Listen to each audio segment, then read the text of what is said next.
What's going on, YouTube? So today's video is going to be a little different from the past videos I've been making, just because I'm kind of sick of just making right to repair videos and all that stuff when right to repair is not the only thing I do in my life, and it's kind of shitty making videos that make you mad all the time.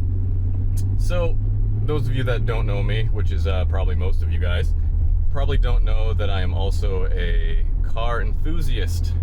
I really like my cars.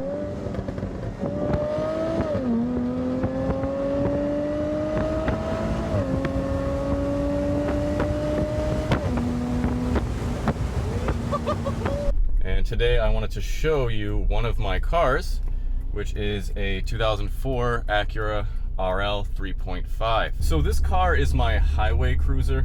This is what I like to take on long trips because it's super comfortable compared to my G35. It is a bit slow. It's not as nimble. The transmission is pretty shit, if I'm gonna be honest. It's a 4-speed transmission that shifts really rough. It's always shifted rough ever since I got it. I don't know why that is, but it's never broken, so I can't complain.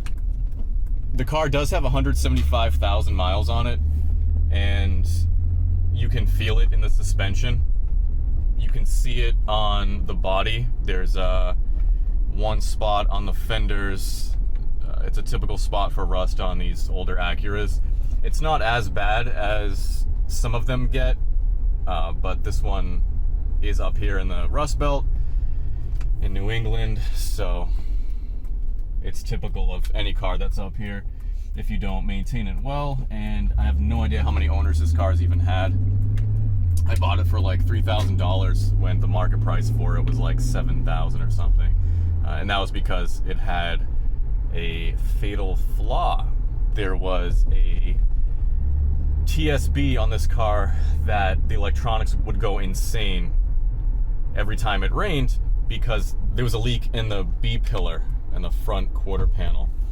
I did get that fixed, and since then it's been great. It's never had that problem again, so I can't complain. It lacks power significantly. I mean, this thing does 0 to 60 in whenever it wants, and it's really loud about it. I don't see too many of them on the road. They tend to be a rare car. I don't know why.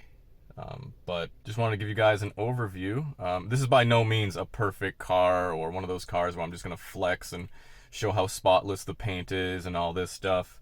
I'm just going to show you what a real life car looks like that has 175,000 miles on it.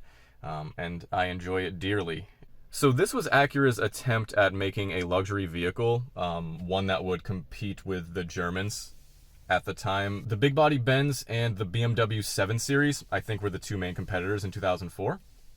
And I think they did a good job in terms of luxury and comfort.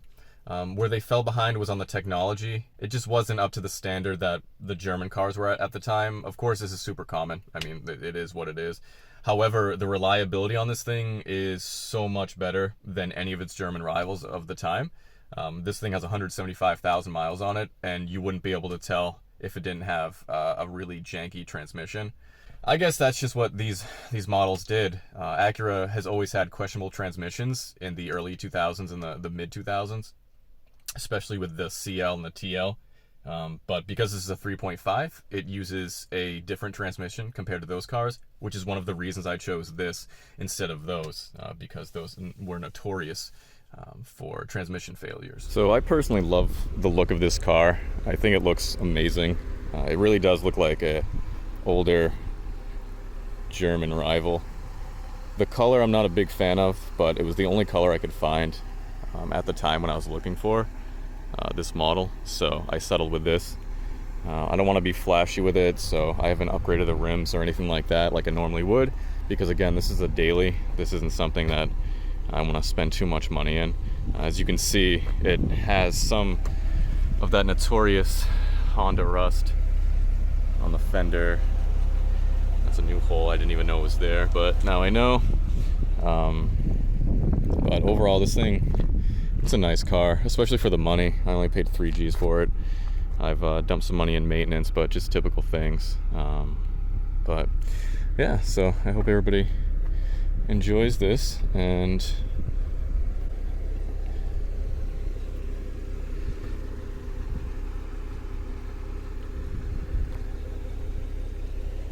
it's super spacious on the inside.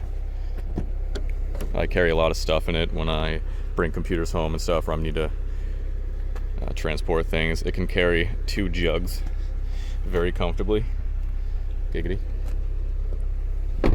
The seats are super comfortable. I'm a small guy, but I could imagine if you're a large person, these seats would be perfect compared to the cars of today, especially the luxury vehicles tend to be a little stiff with their upholstery.